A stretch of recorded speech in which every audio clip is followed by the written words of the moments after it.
You gotta love the momentum that Bruce Leroy is carrying right now. Alex Caceres, but he's fighting a guy who's arguably got a ton of momentum himself, man, Daniel Pineda. Now, this is what I do have to say. No disrespect whatsoever, because both of these guys are very, very talented fighters. But I do have to ask you this, man. Daniel Pineda getting a co-main event matchup against Alex Caceres, to me, this is just because this dude is a finisher. I don't particularly see how these two guys match up and you sit here and say, yeah, Daniel Pineda is this upcoming dude who's going to, with a win over Caceres, break into the rankings. Pineda himself has already said it, man. It just all depends on the situation and on the money and all that, bro. So, like, career-wise, I think he's in it for exciting fights and in it for challenges. I don't particularly think we're looking at a path to the title here. But with that being said, it's still going to be a fun fight, bro. So tell me, why is Daniel Pineda a man that you should stay tuned into for this matchup? Alex Caceres is very, very good, but Pineda is a dangerous man. Why do you think that is? Well, and I think so, Derek, because of exactly what you just said. This dude's in it for fun. He's in it for the Mm-hmm. money. He's in it to be the entertainment side of the fight game. Maybe not hunting for gold right now. If gold presents it, he might change it up. Kind of how Justin Gaethje used to consider himself the most violent man. He wanted to be the most violent fighter in the UFC. Then you see a little bit of gold, you see a little bit of cash. You kind of start changing up, getting a little bit smarter. But right now, Daniel Pineda's at that hungry level. This Yeah. dude's waking up in normal sheets. He's not waking up in silk sheets yet. So he's still on the road, getting his road work in, grinding it out.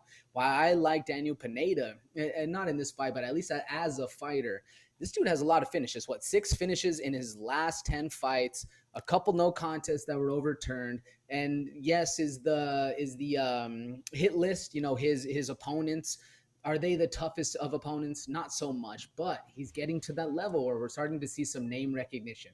Yeah, he dropped one to Cub Swanson and then had a no contest against Andre Touchy Feely. But that just shows that this dude is willing to step in at any point and fight whoever, whenever. And we got to love that over here, brother. We are all about the whatever, whenever, whoever. Anytime you want it, you can get it. Step up. That's why I like Daniel Pineda, man. What about you?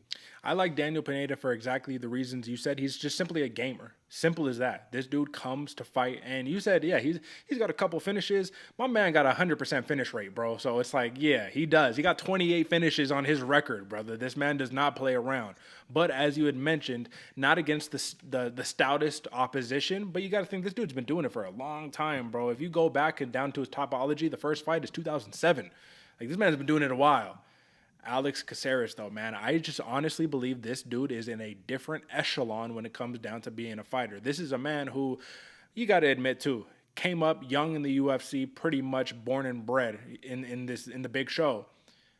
But he's still, I think there's a path to the Bushido style of fighting, but also still championship fighting for Alex Caceres. If he could string a couple good ones together, the man's been in the rankings before, been in and out. Maybe we see top 10. Maybe he's a guy who only makes it to the top 5. Nonetheless, when you line him up against an exciting fighter like Daniel Pineda, I think that's where fight IQ comes in. That's where his level of experience, even though they're two different sides of experience, his experience in the big show comes in. And I think that's where his ability to win a fight comes in.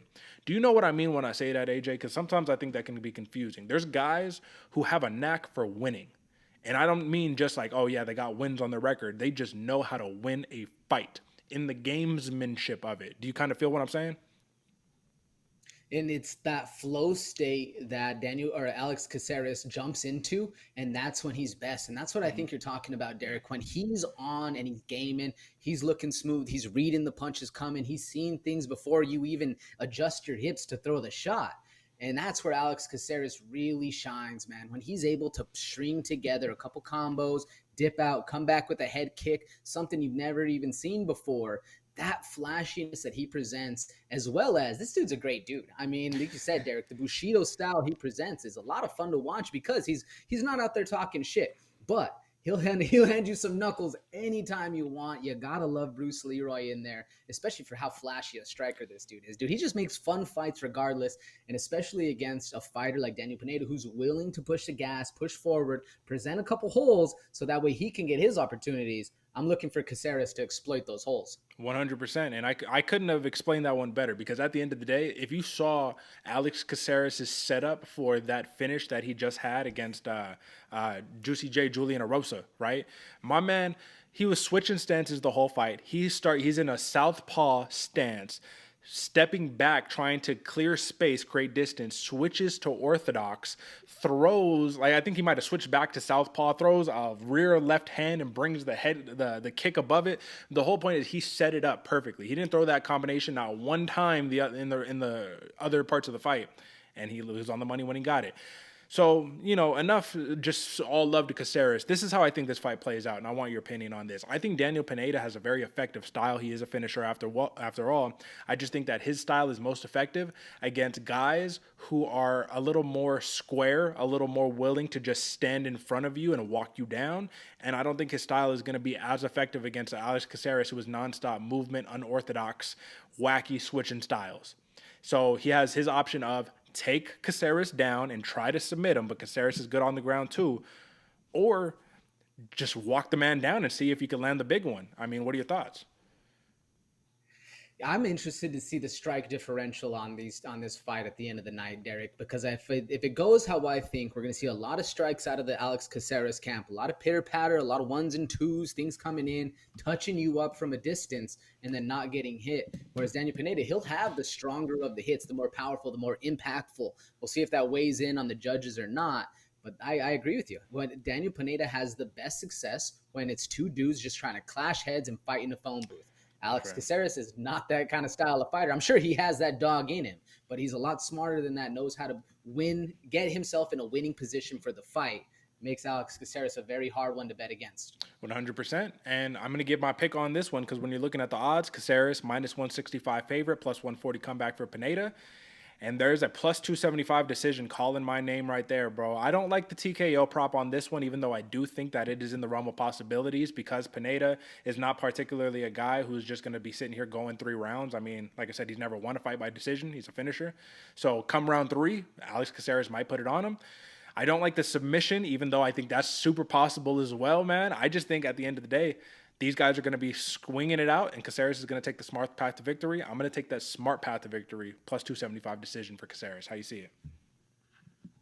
Yeah, I do think that's a smart path right there, Derek, but I'm not going to follow suit 2 fights in a row. Give me Alex Caceres. I'm actually going to take that submission. I think it's going to be a club and sub. Get him down on the ground, find your opening, put him out. Give me a submission round 2. I had a feeling that you were going to rock with that submission right there for Caceres. I could see it, but I could see it the other way. I could see Pineda getting, I mean, when he jumps that guillotine, he's a nasty guy, man. So good fight to keep your eyes on right there.